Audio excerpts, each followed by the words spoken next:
God, motherfucking damn it! Fucking disappointing to y'all, okay? This fucking shit comes out and and no one tells me about it. Not a single tweet or comment, nothing. Disappointed! Fucking years, bro, have I been looking at this art, wondering about these characters, debating, watching these crusty ass videos, thinking that I'd never be able to play before Crisis Final Fantasy VII in any capacity, but nay! OG homie Richter Wilker took the translation and reworked the whole game from the ground up, barring textures and shit in RPG Maker, thus now making it playable. I'd fucking hug this person right now if I could, man. God damn. God damn it. Hello? It's me, the translator. I know you're on a case right now, but I got some real rare shit lined up for you. Meet me at the office, now.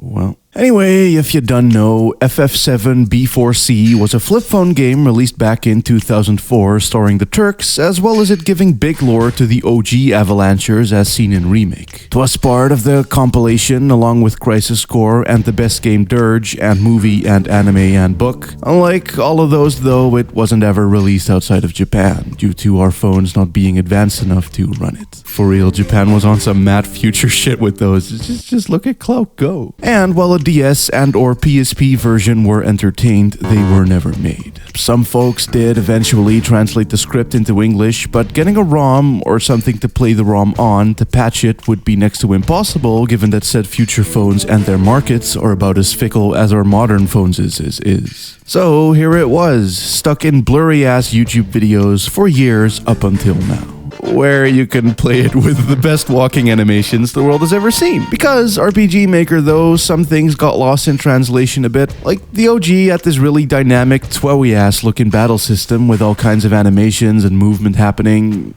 I don't know how you would have controlled it or if it's in real time or not, as I don't have the patience to watch more than a few seconds of uncommented gameplay before I get to skipping like an impatient little bitch. But it sure as shit ain't what we have here, i.e. traditional turn-based combat with, of course, that classic Final Fantasy staple, auto battle. Not sure how balanced this system is compared to the original. Damages is big, HPs are low, and things like dodges and blocks are mad random, which means you can basically die at any point during any fight. To compensate for that, you get a potion or two at the end of every battle, and the ability to save everywhere, so it never becomes frustrating at all, but paired with auto battle, which you almost need to use at times, given how enemies do not wait or fuck around and will gun your ass down when you take too long, the combat begins to feel a bit like you're just watching randomly generated, fast-paced, badly animated JRPG battles play out. It's not fun in that super mundane, salty bet sort of way, but I don't think it's quite how the actual phone game played, just going by how it looks. Granted, it spaces battles out pretty well and has some other needities like stealthy avoidy segments and real-time battles and vehicles, all of which are wholly broken, but nonetheless non-frustrating due to how cheese-easy the game is as a whole. And everything else does seem wholly intact in that you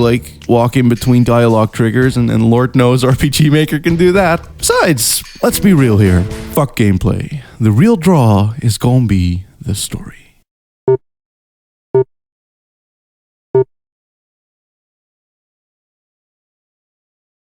Primarily, you'll be playing as Shotgun, a rookie Turk out patrolling in Sector 8 post-Wutai War, expecting things to be quiet when suddenly a bunch of Avalanchers show up yelling about down with the Shin-Ra. Trying to do bombings and president kidnappings, and before she know it, she gets taken all over the world from Junon and Costa del Sol to Snow Zone and pretty much everywhere else, really. Teaming up with a whole host of OG Turks and Nomura OCs as she go, whilst also bumping into various bits of fan service along the way.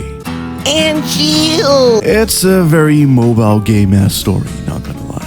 Shit moves snippy as bippy, characters don't waste a lot of time talking or over-explaining shit, and it keeps the action levels pretty high generally, with people getting shot, love stories rounded up, and shit exploded every other minute or so. But that doesn't mean that it doesn't have a lot to say for itself. For one, you see a lot more of that Shinra as a normal government type shit that you also saw in Remake. by which I mean that in FF7, Pres Shenron clearly had ulterior motives in Neo Midgar, making him more callous, but now he still has shit to lose, and so the government will do stuff. Doing repairs after bombings, organizing a few light shows for the people, and clearly having the Turks do regular patrol jobs keeping shit safe. Far as top late life goes, you defo get the idea that things aren't as forwardly sinister as they will be in future, which makes things firmly murky. And that's a vibe that it plays with a lot.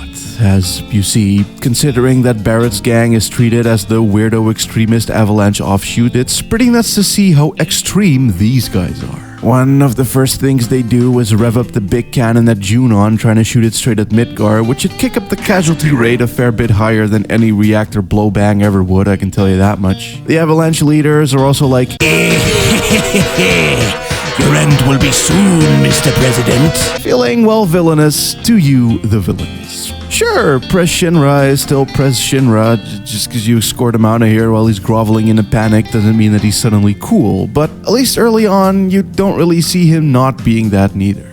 He's all like, I must speak to my people about this terrorist threat. which doesn't mean that he cares, because he's just doing his job, and will gladly paint Avalanche out to be evil knowing what they're gonna do, but within this game's small, narrow context, you don't get a lot of time to linger on that, and seeing as you're naturally, instinctively inclined to rep your side, it feels weirdly like he does do this because he cares. As if he's a good leader, calling his big hero Sephiroth to save the day as his son gives you compliments over the video phone. At the same time as well, while you're playing as the good guy, kind guy, cool guy Turks, you go like crimping for new soldier members by like beating people up and caging them and then drugging them with Mako so they'll join, and then Shotgun is all like, huh, and then Reno and Rude are all like, yep. And then of course one of the people they do that to is Azul from Dirge Deepground fame, and well, let's just say that those folks weren't exactly treated very well and did not end up okay at all, and that adds quite a dark tinge to what you're doing here, mundane as a quest or task it may have seemed like at the time. Same way, Sephiroth is still out here doing that bloody trail thing to the villains who are actually the good guys, you guys, or when you need to protect someone with an important data disk, the orders be all, Fuck that someone, the disk is more important. and then Babu Cloud and Shotgun go, ugh,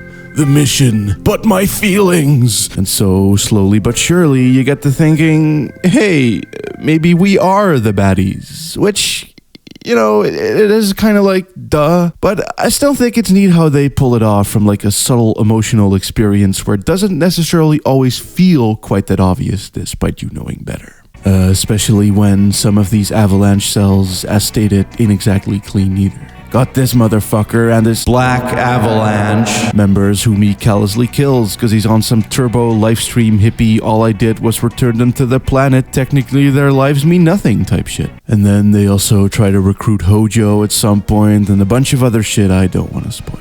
Basically, shit's grayer than gray, and messes with said knowledge a lot, not to mention it having some pretty fun and unexpected twists of its own involving the tropey, yet just teetering on interesting enough OCs. Shit's pretty fucking neat. So, throughout the life of my channel, I've probably gloated more about this artwork than what's deemed as healthy. Shit just looks so goddamn cool, man. With just the right shade of yellow and the thick 2000s Nomura lines and clear but still somewhat ambiguous personalities on all of our black-suited main characters. For something that stands out so much though, I can't say that they have a particularly large focus within the main game, as most of these motherfuckers remain naught but tropes, and in some cases don't get more than just 5 or 6 lines in a single scene during the whole fucking game. By mobile game standards though, the plot is incredible. I guess it's just when you take it out of that context, it's more neat than anything in that, aw, you shouldn't have, but you did, kind of way. There's cool merc guy who's all pro and quick to act, caring big guy who wants to protect, two guns guy who has two guns, knife who has knife, and yeah, they pretty much ran out of steam right then and there. Some of them do have their own little moment. I hesitate to call it an arc, but you know, it's something, though generally they seem more like cool characters planned to be fleshed out at a later date, like in anime or some shit that fell through or whatever, thus resulting in The Last Order Final Fantasy VII, aka a retelling of Zack and Cloud's Escape that does not match the compilation's other retelling of Zack and Cloud's Escape, or this one's retelling of Zack and Cloud's Escape, which makes shit feel super disjointed in the grand schemes. where the Turks are not but window dressing, well drawn and cool looking though they be. Cause yeah, this game really focuses primarily on the few Turks we know already and our main gal, Shotgun, who's a fucking beast, not gonna lie. Cocky on the outside, doubting and questioning on the inside, i.e. like every other JRPG protag, just like a bit more shallow in some respects, but also super caring and daring right out of the gate. Reno and Rude are as they are too, being mostly about cool guy jokey banter with each other. It's as neat as it always is, with such classic moments as Rude getting his ass beaten to the point of merging into the background, upon which Reno enters the scene like, "Yo, what the fuck is going on here?" And Rude's just like, "Nothing." I like that. Sung is also a bit more like how he was in Crisis Core, calm, composed, yet caring, and it deals with Shinra's inner turmoil and their conflicting heads of leadership about as well as the OG and CC and Remake did, in that Rufus is ruthless, Shenron is a fat sack of shit who gives no fucks, Heidegger is one living, breathing human rights violation, and Reeve is all like, but sir, think of the people, and so on and so forth. Again, it's pretty good. Even makes a certain new twist in FF7R feel a bit more natural in that it clearly had its roots here. Just also very definitely a flip phone game from 2004. Ma'am. As a fan project though, it's far from perfect. Few typos, non-English words, music randomly cutting off, and some animations not really working as they should, to the point where one could certainly say that the added fan jank is a bit too much. As in, why is items misspelled on the main menu thingy? Surely that would have stood out at some point during development, right? But if you ask me, you can't really rail too much on a one-man guy type effort. My opinion on language, as someone who is deeply dyslexic, currently speaking a language that is not my native one and dropped out of school having never learned many of the linguistic rules, is that as long as what you're trying to say remains intact, whether or not if you're doing it correctly shouldn't matter. I know that item means item and everyone else looking at it will do too, so like, who cares? And moreover, the intent, twists, and hokey mobile gamey OG FF7 translation as fuck ass emotional weight of the story is very much maintained and expressed regardless, so unless you're like some type of grammar Nazi or whatever pedantic, pathetic type shit, then I think you should be cool. Besides, it beats having to watch these crusty ass non-interactive YouTube videos in my book, and yeah, you know, maybe the combat isn't amazing, but the walking animations are fucking stuff of legends, so I'm good. And as far as being a cute little, neat little, cool little, quaint little thing, it defo succeeds in being cute and neat and cool and quaint and lil, so